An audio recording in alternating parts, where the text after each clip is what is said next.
What's up, everybody? Welcome to episode 1 of season 2 of the MSP Water Cooler Live. I am your host, Jonathan Schofield. My friends call me Scofie. And today, for the first time ever, I am thrilled to introduce you to the season 2 co-host for the MSP Water Cooler, none other than Jeffrey Newton, founder of the MSP Insider Show and co-founder of Sift.ai. And Jeffrey, I am so thrilled that you're here. Take a moment to say hi, and then we'll set the stage for everybody today. Hello, everybody. You may or may not have seen me pop in every once in a while last year on this show. So super stoked to get the opportunity to show up more often, get grilled by MSPs because no one does it better, and offer you whatever I can from my years in the trenches and experience doing it. That is right, man. We were so thrilled to have you. And those of you who have been with the show for a long time know that Jeffrey is no new face. He's been a special guest multiple times in previous episodes in 2025. And just a brief moment, Robert Gillette, if you see this, we love you and we miss you, and we hope to have you as a special guest again. Robert was an amazing co-host, and we are really grateful for all the time and effort he put into this. But I'm so thrilled you're here, man. For our viewers who maybe this might be your first time, or if you're an OG, just a refresher, this is not your ordinary podcast, live cast, let's get to people and that want to blow hard and just talk about themselves the entire time.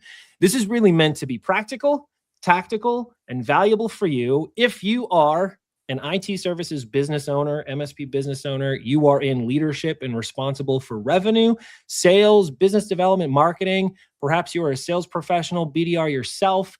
If you are responsible for growth in any capacity in your IT services, MSP business, then this is your opportunity to engage with Jeffrey and I, ask us questions. And if it's a curveball or controversial, all the better. But we really sincerely want to know what you're wrestling with, what you're struggling with, what you're focusing on, what you're learning this month, this quarter, this year, relating to revenue, growth, sales, all of that. So here's the format. Here's the format, okay? There's a lot of different ways you can ask us questions, but we have a preferred way, and we already have one person backstage. So if you're watching on LinkedIn, there is a StreamYard studio link, okay? Use that link and hop backstage into the green room. Now, I will see you. We will not bring you on stage immediately. When we do bring you on stage, we're going to give you about a minute and change to share what's on your mind, and make sure you have a working webcam or camera, and we can hear you on the mic. If I can't see your face in the green room, I probably won't bring you on stage, but that's preferred. We want you to hop on and actually ask us live the question that's burning in your brain. If you're not comfortable doing with that, you're not brave enough for that, that's okay. You're just like in your car, or you're not able to turn your webcam on, that's cool too. You can also comment your question on LinkedIn or YouTube, where this is also streaming right now, and we'll pull that on screen and address it as well. After we kick you out or we bring your question up, Jeffrey and I will take turns kind of addressing it. We'll banter on it for a few minutes, and then we'll roll into the next question. And Ron, this makes me happy. First of all, Ron, so glad that you're here. Longtime viewer of the show and participant in the show. Yoda looks like a superhero, which I'm assuming Jeffrey is Yoda. There's no way I'm Yoda. Am I Yoda? Who's Yoda, Ron? Who do you think is Yoda, Jeffrey? Does Ron call you Yoda? He does, yeah. All right, that makes sense.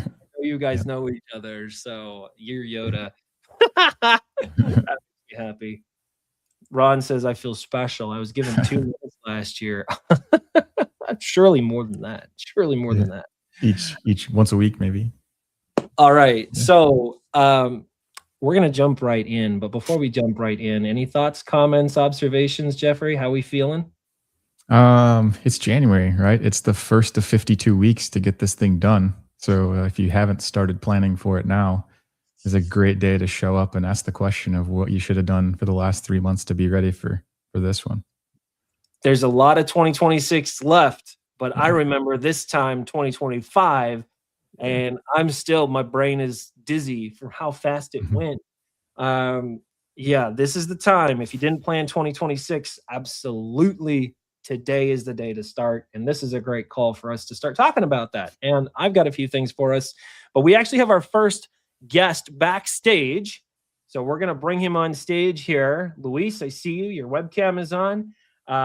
Luis is near and dear to my heart. He works on my team and he's not always able to make these. So I'm very curious to see what your question is. When I bring you on, Luis, you'll have about a minute to ask your question, make your observation, share what's on your mind. Then we'll kick you out, and then Jeffrey and I will riff. So without further ado, once more, if you're watching this right now, use that studio link on LinkedIn and get in the queue or ask your question in the chat. Do not be shy. Luis, how the heck are you, man? Good to see you. Oh, blessed and unstoppable, guys. Appreciate you guys having me. What's on your mind, Luis? What do you got for Jeffrey and I? Well, I know how you think, Jonathan, but specifically for Jeffrey, but of course, all thoughts invited. So I've been doing this for a little bit, and it seems to me that the best approach, or at least the most gratifying and one that brings results, although it's a slow burn, is slowly organically building leads and community to eventually lead to the relationship that is the MSP partnership. And of course, there's variables with all things because there's so many things to consider as far as like reaching out to people and connecting with them and eventually becoming a provider for them. I'm super curious to see, Jeffrey, what are your thoughts on the best approaches and practices for developing said relationships with individual prospects? Or that's what's on my mind. Luis, I absolutely love your question. I'm very keen to hear Jeffrey's answer. I'm going to kick you out of the studio here. Feel free to watch, to leave StreamYard and watch online. And also, this is a shameless thing, but if you want to also re-ask your question in the LinkedIn chat, it definitely helps the juice the algorithm a little bit. But for some context before you take a crack at this, Jeffrey, Luis works on my team. And there's two different ways that Luis functions on my team. So he's a business development rep. Actually, he's more than a rep. He is a business development juggernaut. And he represents us in business development, but he also represents all of our 40 MSPs across the United States in a variety of ways. So functionally represents them sometimes in cold calls, sometimes in other different types of campaigns. So his question does come through the lens of a service provider's question as well. So there's some context there. Take it away. Yeah. Well, the one thing and the first thing that I loved about his question was really the one word that was in there that anchored the rest of the context around it, which was relationship. And the fact that he's even asking a question about relationship is a testament to probably the results that you see from him, but also then the thing that matters most, right? And I've said it till I am blue and purple and probably even red in the face at other times, where like the only true currency that matters in this space above all others is relationship capital or relationship equity.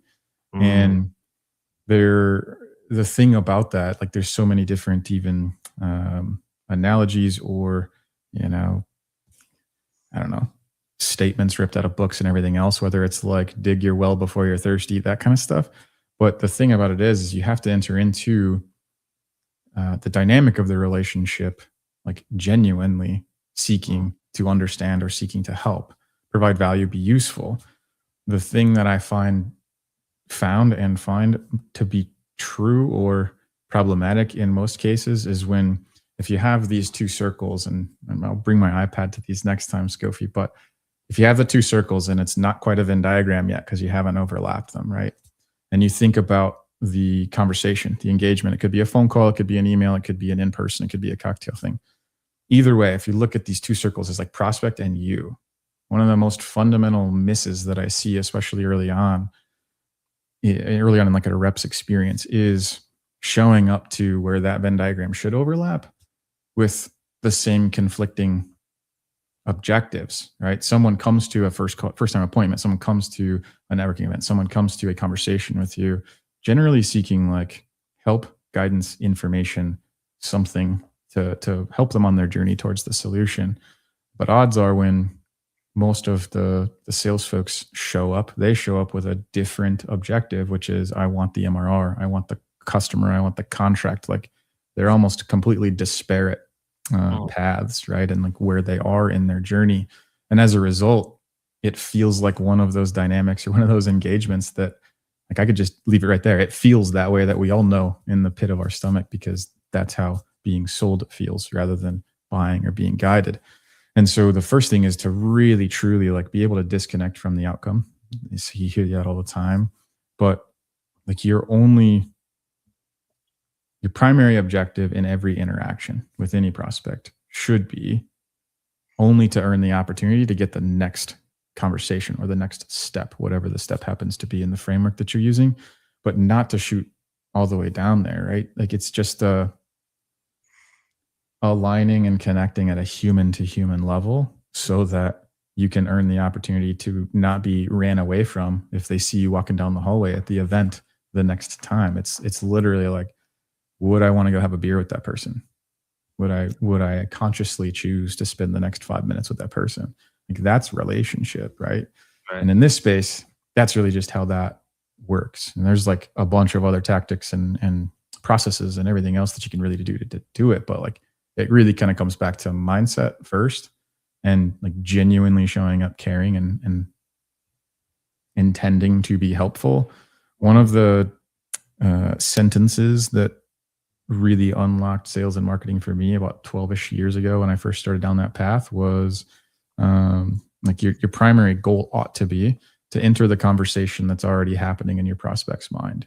To unpack that a little bit, it's really talking about speak in the language that speaks to the subconscious, like the stuff that they're saying to themselves about their situation, about the business, about the IT provider, about whatever.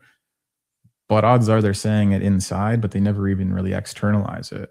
Yeah. Go use those words and get into that conversation that they haven't actually invited out into the world yet, and know how to enter that conversation. And once you do, it unlocks the second most powerful sentence I ever learned, which was that if you can articulate someone's problem better than they can, they will subconsciously and automatically associate you with the solution. That's so right. It's about messaging and positioning, and then just genuinely caring. And from there, the recipe is pretty simple. Oh man, there's so much juiciness there. One of the things I loved about what you said early on in your reply to Luis is disconnecting yourself from the outcome, and that's really, really key. I know he's listening, and he's gonna roll his eyes and giggle a little bit as I share this story, because I know for a fact Luis has heard me say this. But I'll ask you a question, Jeffrey, and I'll ask our viewers: has anyone seen the old movie with Sean Connery? I think it was in the 90s, but it was called First Night. Sean Connery, Yeah. Richard. Anyone remember that movie? Do you remember the opening scene with Lancelot, who is not a knight yet? And he's got this sword on his back, and he's walking into a village, and he's like challenging everyone to a duel for money. Like, do you remember that scene? No. Okay. I recommend you go. Okay, if you've not seen it, I do recommend it. It's a campy movie from the 90s. It's fun. And fun in good ways and bad ways. But that opening scene, there's something that stands out in my mind. The character Lancelot, he walks into the village, and he's challenging anyone to, I'm the best swordsman, and if you beat me, you can have all my money. If I beat you, you owe me money. And so this huge farm boy, twice the size of Lancelot, walks up, and big broadsword on his back, and he says, "I'll take you on." And so they begin to spar, and the farm boy gets a couple really big, powerful swings in before Lancelot kind of sizes him up, and then in like a couple of deft, quick moves, effortlessly disarms this kid. Okay, and so he wins. And then the farm boy, as Lancelot is collecting his winnings, the farm boy pulls him aside. He's like, "Dude, you have to teach me." He didn't say dude, but you have to teach me how you did that. How did you do that? And Lancelot's like, I can't teach you. And then he's like, no, he keeps pushing it. You have to teach me. And then he looks him in the eyes and he says, all right, fine. Lesson number 1, you cannot care whether you live or die. And the farm boy drops his head. He's like, I don't know how to do that. And he walks away. I think sales, I share that story with new BDRs that start with me or my clients, right? I mean, like, if you come into the engagement with a potential prospect with this expectation, you have to win, you have to get something. Yeah. Like the commission breath do be strong, right? And if you detach yourself from the outcome, like you said, absolutely critical. But then everything else you said too, Jeffrey, I definitely also agree with. Like, why is it that the majority of IT providers I talk to tell me most of their customers come to them through word of mouth or referral? Okay. It's because the mental real estate of that prospect has already been brokered on behalf of the IT provider before they've ever opened their face. And because it came through a trusted channel, they already perceive you as the one who has the solution to their problem. How do you facsimilate that in a top of funnel business development initiative that earns trust in a credible way? And I think what you said about being able to articulate their problems better than they can, and that comes with an obsessive desire to understand who your customer is on like an existential level, not surface level. Like, it's like, yeah, a nonprofit should care about cybersecurity. Yeah, but we know they don't. Why?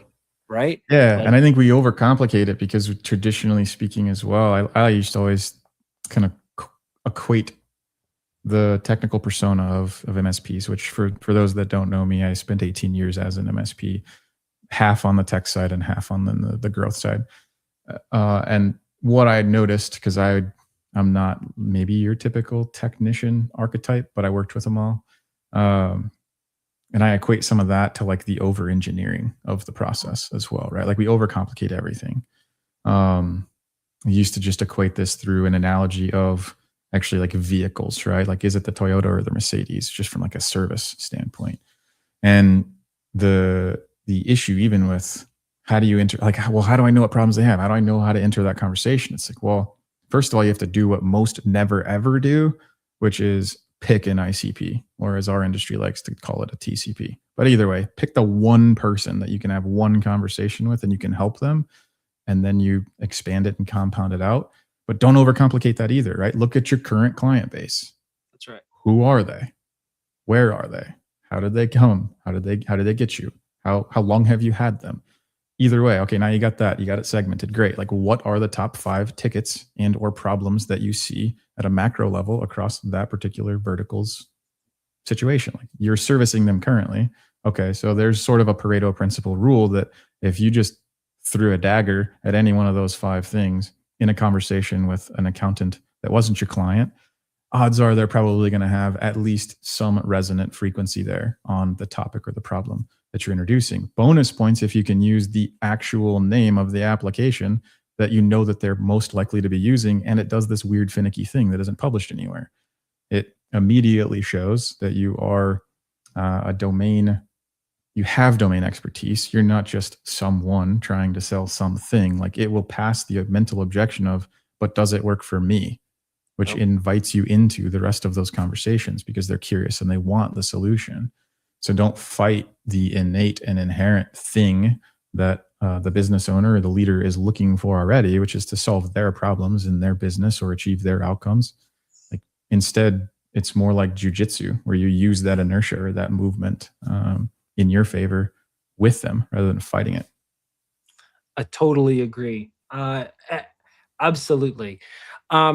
I apologize. I accidentally pulled up that image a little too early. I need a producer to help with some of this stuff, and that may happen in 2026.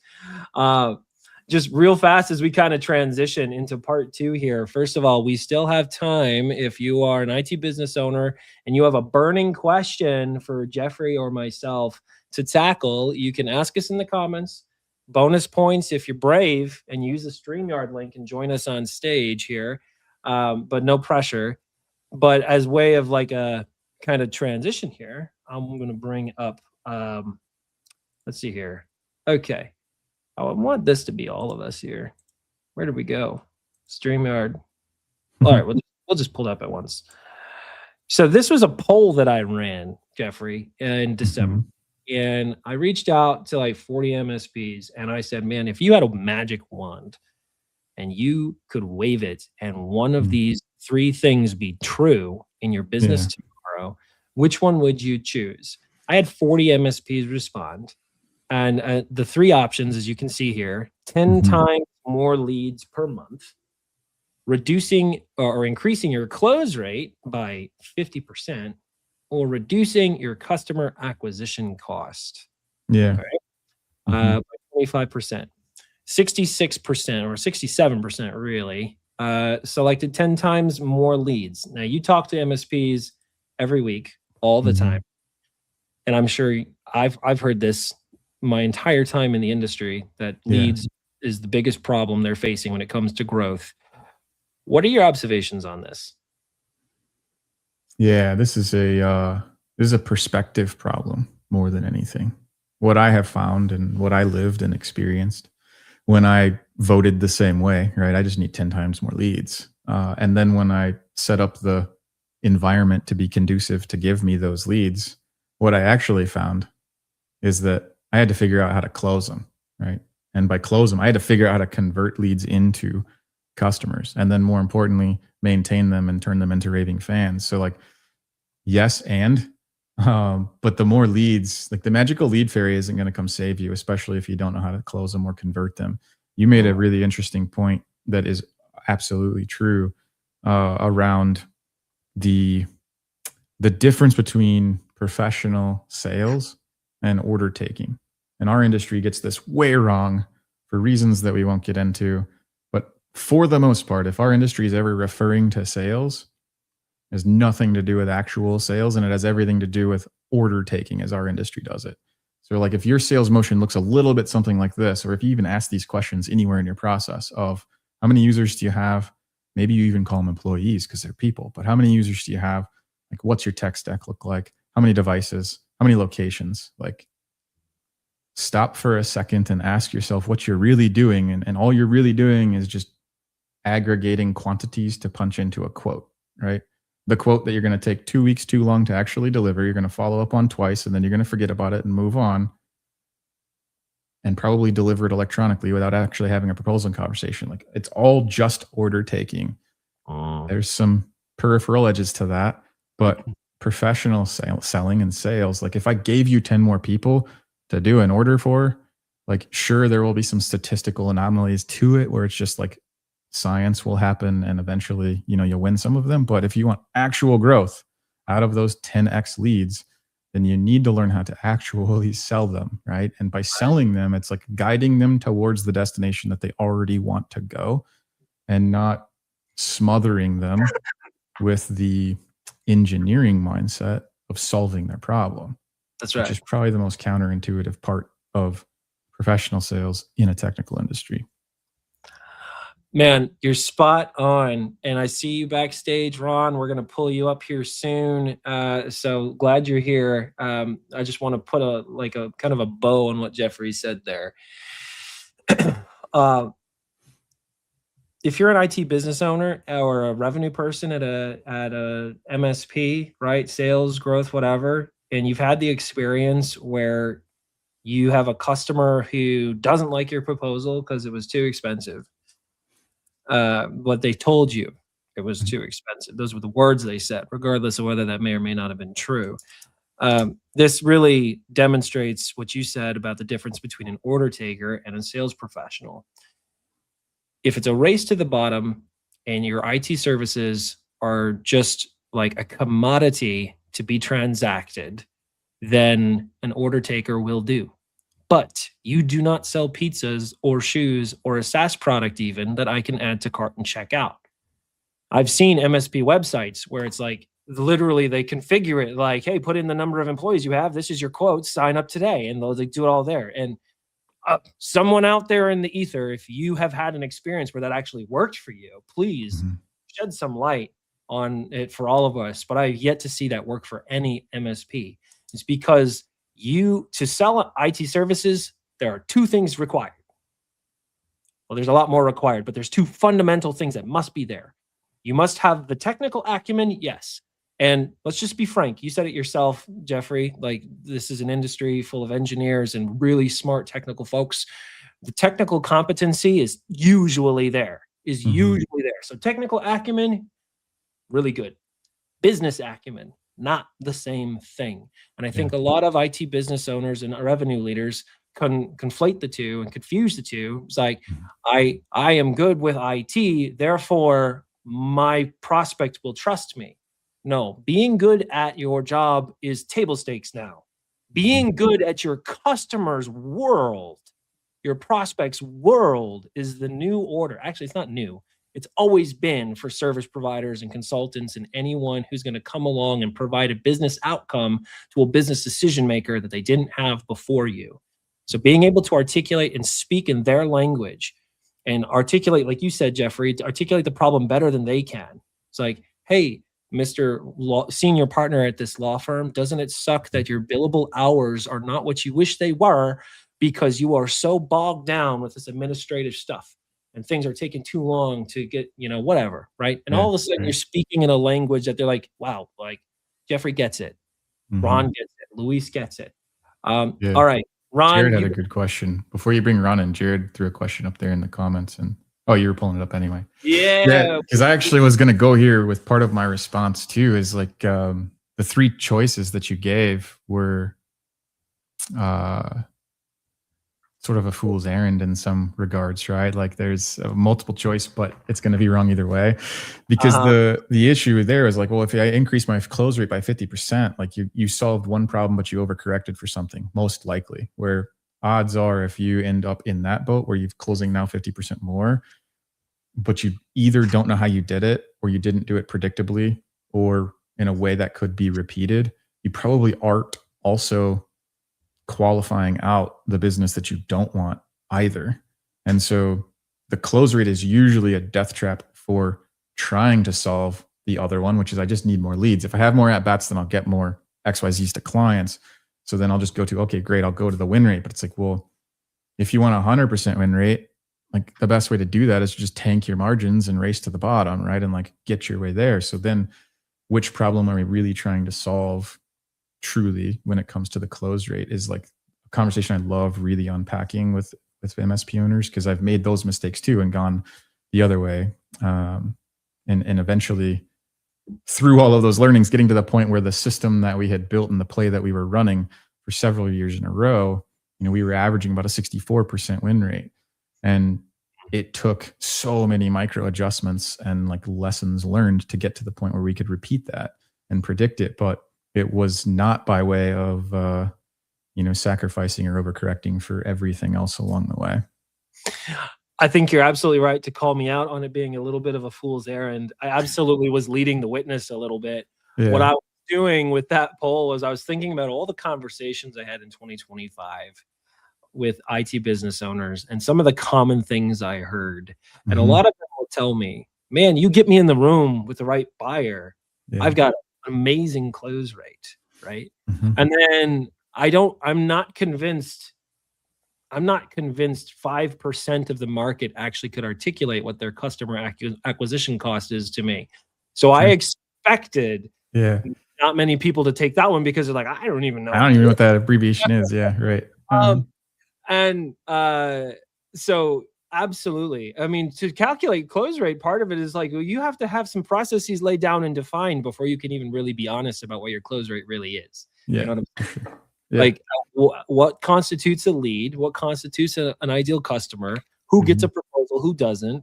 There's people who would say the only time you send a proposal over and request signatures when someone's already said yes, right? Yeah. So if that's your definition, then you should have like an 80, 90, 100% close rate, So good question, Jared. I appreciate that. Good observations, Jeffrey.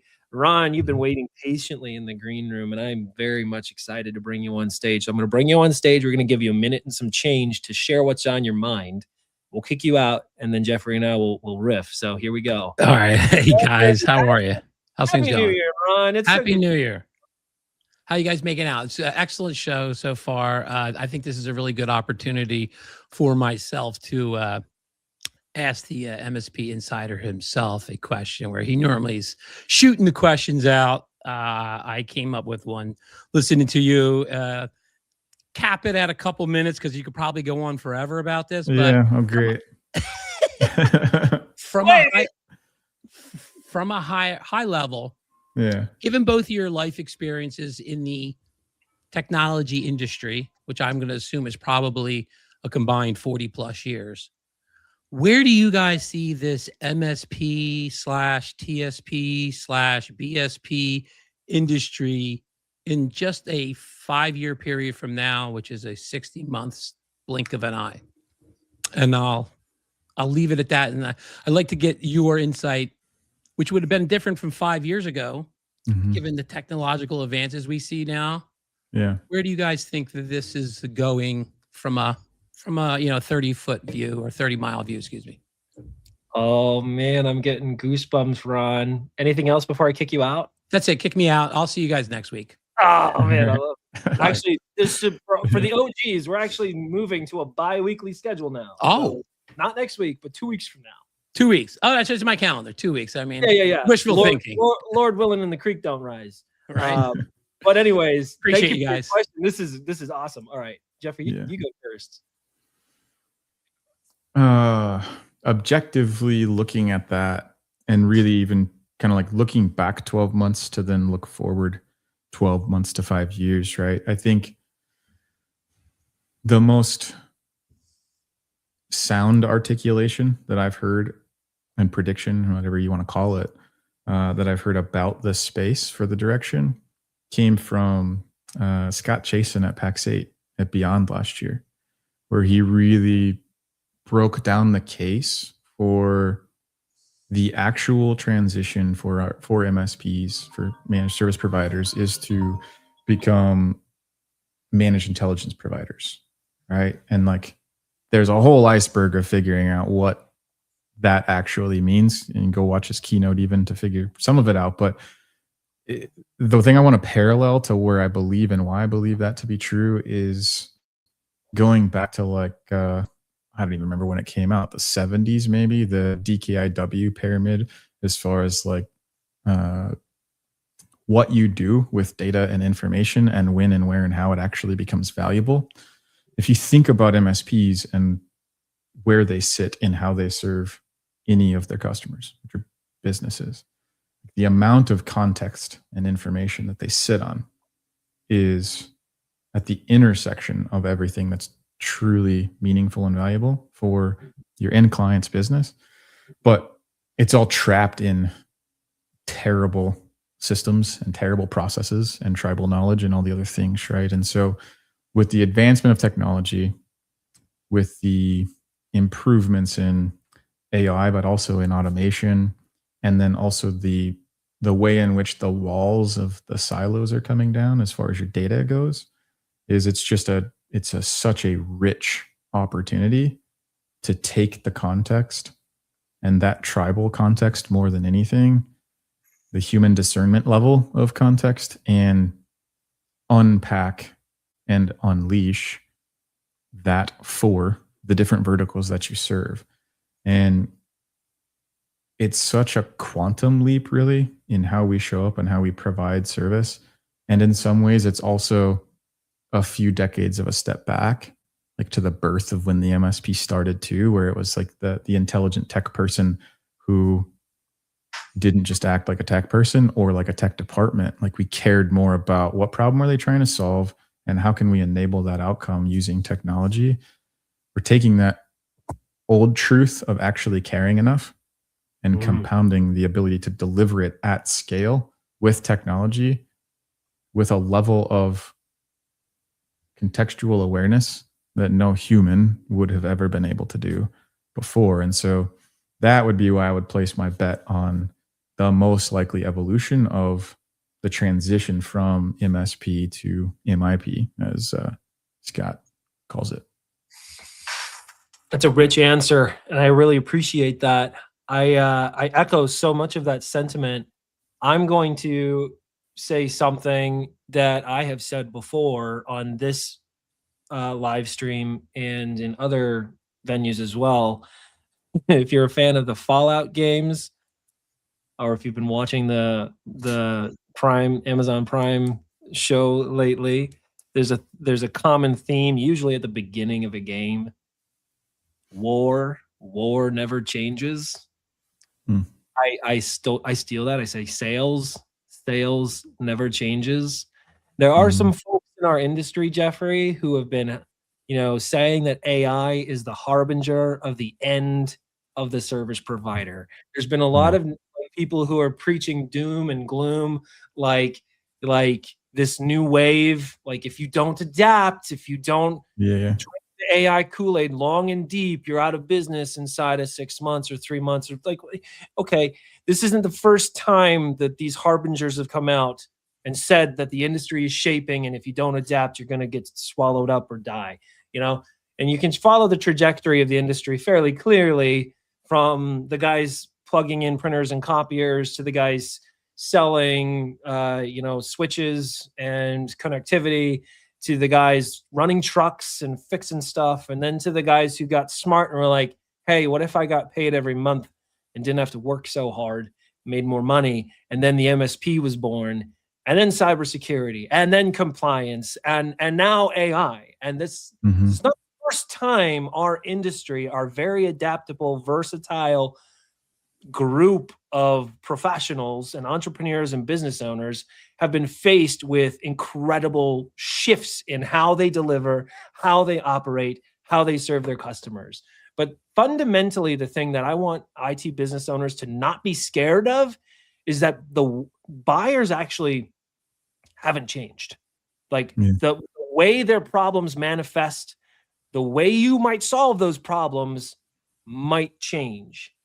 But at the core, they will always need someone who can take the things that they are not capable of and someone to guide them through it. So yeah, you should absolutely be very closely analyzing how the market's shifting and how technology is changing the way that you should operate.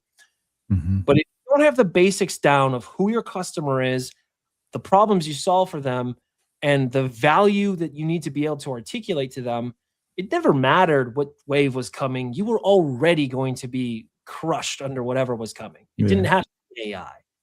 So that's my thought to this whole thing. Don't be scared of this new shift. Like embrace it like every other shift, digital transformation to the cloud, all of it. This is nothing new our industry has seen. You know what I'm saying? Yeah, one of the first things, I thought this might be where you were going to go. I was interested to see where it went when you said there were like two things earlier about MSPs. And it immediately reminded me of a conversation I had time and time and time again in my earliest days, my first MSP. So 20 years ago now. And we would sit around the conference room table pretty dumbfounded at times of like, what does it take to truly be successful in this space? Right. And like time and time again, it proved itself to be true that you just needed to suck a little bit less than the next guy and stay in business a little bit longer. And everything else, to your point, like war never, or, war never changes. Like it's very true in that regard as well. The strategy, the overarching objectives, they're going to remain the same. The tactics will change, right? The buzzwords will change. The marketing dollars will flow in different directions. But truly, like if you can really find the essence of the DNA of the organization when it began and ensure that you're making decisions in the business that bring you closer to that versus further away, I think that's going to be part of the recipes for success for the businesses of the future, these next 5 years. Not that best practices don't have their place, but if anyone's followed me long enough, you know that generally speaking, after I use the word best practices, bullshit comes out of my mouth. So that's kind of what I mean about like distilling back down to the essence of the DNA that made you unique and special to begin with, and doing away with just wanting to be like everyone else, super green in a spreadsheet at your peer group, versus like actually valuable and meaningful to the customers who are going to refer you to get more. That's right. That's right. I said in the chat that we have time for one more question, and I do see you backstage, Santiago. So I'm really excited to bring you on and hear your question. Luis has a comment for us. And first of all, Ron, hopefully that was a meaningful answer for you, and hopefully what you're looking for. Let us know if it's not, because we do have a little time. We can unpack it a little bit more. Luis says, I feel it's like a force multiplier. Yeah, we don't have Coopers anymore, but we still have devices for carrying liquids and solids and stuff. And we don't have cobblers anymore, but we all wear shoes. So force multiplier is a good way of saying that. All right, Santiago, give us what's going to happen. I'm going to bring you on stage. You'll have a minute and some change to ask your question, and then we'll kick you out, and Scofie and Jeffrey will riff. So here we go. Santiago, great to see you, man. How have you been? Hey guys, can you guys hear me all right? Yes, we can. Yes, Awesome, we can. awesome. What's on your mind? I'm doing great, first of all. Yeah, I mean, I work with Jonathan also in the IT services industry. I just started my career as a business development a little over a month ago. I guess my question is going to be a little bit more of a simple one because I'm still learning a lot of the industry, so I don't have a lot of insight to be asking super complicated questions. But the question is more like, how do you guys suggest dealing or like improving more on the pitch aspect of the services? I feel like I've been struggling. The part that I've been struggling with the most is getting cut off in the middle of the pitch. And it's mainly because I think people don't understand exactly what we do in those first few seconds. And already just with a few prospects that I've been able to connect with, I get started, I only get a few words in, and then instantly I get cut off and I don't have a chance to fully explain or delve a little bit deeper. So that's like a part that I've been struggling a lot. So I just wanted to get some more insight, especially from you, Jeffrey, as well on how you would deal with those things, like from the mentality of like a new business development rep. All right. Yeah. Thank you so much for your question, Santiago. We very much appreciate you. We're going to spend some time here. Before you answer, Jeffrey, just a little context. I would like everybody in the chat to just shout out Santiago and welcome him to our industry. So he works for an MSP in California now, just recently started, and he's in the trenches doing cold calls. He's starting to have these business conversations with prospects, which is some context around where his question came from, Jeffrey. So if you're watching this right now, show Santiago some love. We appreciate you. Welcome to our industry, and thank you for your question today. What's your response for him? Yeah, the way I like to look at this, it actually came out of my observation of running ads and like running content, which again is more about messaging, positioning, and then putting it in front of the right people. But the observation that came true and really kind of a macro level observation of what the social world has created, social media world has created, is there used to be a lot of talk about like the attention economy, even several years ago. And that part was true for the time because like it was easier to get attention in places and spaces that you couldn't before, to get seen, to be observed. What that question was really getting to the root of, I think, is a lesser observed piece of the byproduct of the last several years, which is it's no longer necessarily about attention or just getting in front of the right people, because we have been desensitized to the barrage of input that comes at us. And we as humans are pre-wired for resistance rather than acceptance. It comes from the caveman days. And so if you look at the compounding amount of clickbait inputs that are shoved our way, there's this evolution where it's not so much about the attention anymore, but it's about the consideration. So you need to optimize for relevance so that you can get past someone's consideration window. Well, what's a consideration window? Let's just go back to social media. Think about your scrolling, and it doesn't matter what platform it's on. There are things that might get you to stop scrolling, but you don't click on it. And if you don't click on it, then like it didn't pass the consideration. So you just write it off.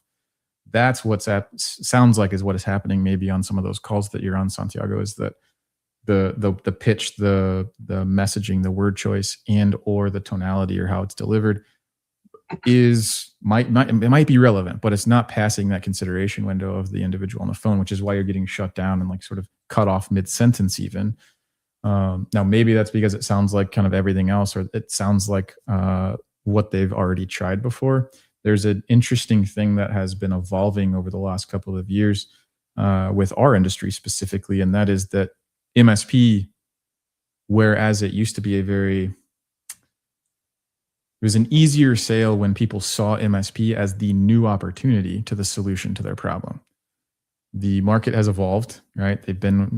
More prospects have been with an MSP now, where it's not just a default solution that they'll blindly accept, which is now kind of going back to one of the opening pieces I said too, like resistance. When we're on that awareness ladder from a buyer standpoint, and it's no longer MSP is no longer seen as just the default or de facto even solution. That's the part we have to overcome, is that we almost need to come up with a new opportunity yet again, where we're not seen as just another MSP, because I've touched that hot stove before. It didn't solve my problems. And the main way to do that, in my opinion, is the consideration window by being relevant. Kind of goes back to my earlier comments about like entering the conversation that's already in their mind. One of the more tactical ways to like say, hey, that sounds really smart, Jeff, but what the hell do I do about it? Talk about their problems. Don't talk about your solution, right? Humans, again, are predisposed to agree on problems and challenge and or disagree solutions, right? Because there's multiple ways to solve something. So if you speak to the problems and you market and you communicate to the problems, it's going to be a much more receptive conversation that you won't get like chopped out at the knees on, just because you're bringing this MSP thing to the table and they're like, well, I've touched that stove before and that isn't going to work for me. We'll do it differently next time. I think that's such a valuable way of framing it, attention and consideration. And you think about a cold call, man, you have less than 10 seconds out of the gate to earn attention. And then if they give you anything beyond that, everything else is about earning the consideration. I shared this cold email that I received from an SDR literally yesterday with some folks this morning in a meeting. I shared it with them just as an observation, because I get a lot of them. I don't read a lot of them. This one I read, and the subject got my attention. It absolutely got my attention. And the subject said was, can I call you tomorrow at 11 a.m. Eastern Standard Time? That was the subject. Now, I have a lot of customers and partners, employees and colleagues and peers that might ask if they can call me. So it immediately got my attention. It was very plausible that it could have been a legitimate connection of mine asking to call me. So I opened. So kudos to them. Getting someone to open your email is not a small effort in today's day and age. And that worked. And then I read the email itself, and we actually analyzed it in a meeting this morning. And it wasn't the worst sales email I ever got, but it definitely did not go for the problem perspective like you just shared. It didn't earn my consideration, because it just said, this is, could we do this for you? And could we do this for you for free? It was basically went straight into, this is what, this is the what, not the why or the how. The consideration was not earned. Now, if they had known a little bit more about me, if they had been able to say something a little bit more relevant to me, like, hey, I know this thing about you is true, and I know this is something that is relevant to you. Is it worth considering? Might have been more appropriate. And it was like, hey, can we make these AI agents for you? It was basically what it was, with no articulating about what it is or what they do, et cetera, et cetera. So in a cold call, Santiago, first of all, keep grinding, control your mindset, and focus on what you can control. Like, you have no control over whether they pick up, or if they're in a bad mood, or if they're the right or wrong person, but you do have control over the energy with which you bring to each call and the mindset you have. Step one, earn their attention in the first 5 to 10 seconds. And you need to sound different than everybody else who's been begging for their attention, which is a lot. And that's not an easy thing, but do it. And then roll into, hey, I understand my perspective on who you are. This is what I understand you might be dealing with. If that's true, I think it might be worth us talking a little bit more. All right, that's my thoughts here. We're going to be wrapping up here really, really soon. And I want to make sure that I shout out everyone who's been participating. So, Luis, we appreciate your question. Ron, we appreciate your question. Santiago, we appreciate your question. Everybody who's been engaged in the chat, we appreciate you. Our next episode will be 2 weeks from today. Lord willing, and the creek don't rise. Follow us on LinkedIn so you make sure you don't miss it. If you would like to be added to the Backstage Pass, and it costs nothing. It's just like, if you want this on your calendar and you want to hang out with Jeffrey and I on a recurring basis to make sure you don't miss one, hit me up in a DM on LinkedIn and just give me your email address, and I'll make sure I get that attached, and then you won't miss one. Any final thoughts, Jeffrey, before we wrap up? Observations for Santiago or anybody else? Yeah, when you were given that closing point on Santiago's question, the thing that I remember the most about running and managing BDRs, SDRs, like the outbound, was to never underestimate the power of going back and listening to those calls, right? Because you can learn so much more when you're not in the fight. Like the fog of war is down. And if you use the tactic, the tried and true one, right? Like in a video call, you can do it this way, but where you watch it back with the audio off, but the video on, just to watch what's going on. And then you flip it and you turn the video off and you just listen to what was going on. And then the third pass is you have both on and you watch it and really pay attention to all of the layers of communication that are going on. You're going to learn so much more about how to connect with an individual and like break through, because that cold call is not about delivering your script. That goes back to what I mentioned before, where you have these two circles in a Venn diagram and people want two different things. Like I didn't want this cold call that I did pick up because I wasn't sure if I needed to answer it. So don't throw your script at me. Like, yes, you have me. Now respect the fact that I'm going to at least give you the 10 seconds of attention to figure out if I need any consideration. So while you do need a script for the messaging and the positioning, the script is not about getting through the script. It's about having a conversation with the customer. 100%. A very timely response. Literally this morning, I was talking to a business development rep, and we were saying how he had a conversation with an individual. And the guy was just really cool, he said, and it was effortless to talk to this individual, right? And there was this something about it where the two of them were really well connected and just like really jiving really well. And I encouraged him to make mental note, maybe even literal note, of every scenario where you did it good, where you did it really, really good. And then spend some time going back and reflecting on what made this so effective. What made this so good? Why was this different than every jarring, awkward, pitchy, commission breath sales shenanigans that came out of my face on other calls? Why was this different? And what you'll find is in a lot of cases, who picks up the phone on the other end is a major part of it. But then I try to turn that around and be like, okay, so if the energy the prospect brought is the difference, then maybe that's your job to bring that energy and level of connection. And it won't always work. And it's really hard when you're doing 80 or 100 calls in a day. Yeah. It's really hard to do that 80 times in a day. But if that was the difference, there's something there. Yeah. Energy matches energy. It's a thing. Right? That's right. So That's show up, and I think it's a better way of looking at the fake it till you make it. It's like energy matches energy. So how do you want them to show up? Make sure you show up that way and they'll meet you there. I totally agree. Jeffrey, how do you feel our first ever episode of 2026, the MSP water cooler? We had some great questions. We had some great banter together. You excited? Oh yeah, I really am. This is great. It's a great example of pulling out some of the things that you kind of take for granted when either you've learned it the hard way or you've moved on to the next file in the filing cabinet. I just love the being put on the spot to figure out, how did I address that in the past, or how might I address that tomorrow as a result of the question? So looking forward to more. I also want to encourage our viewers as we wrap up to think of Jeffrey and I as resources at your disposal. We will tell you, I promise you, if you ever abuse us as resources, we will tell you. Yeah. But if you want a thought, if you want insight, don't hesitate to reach out via LinkedIn, or if you have our contact information, don't be shy.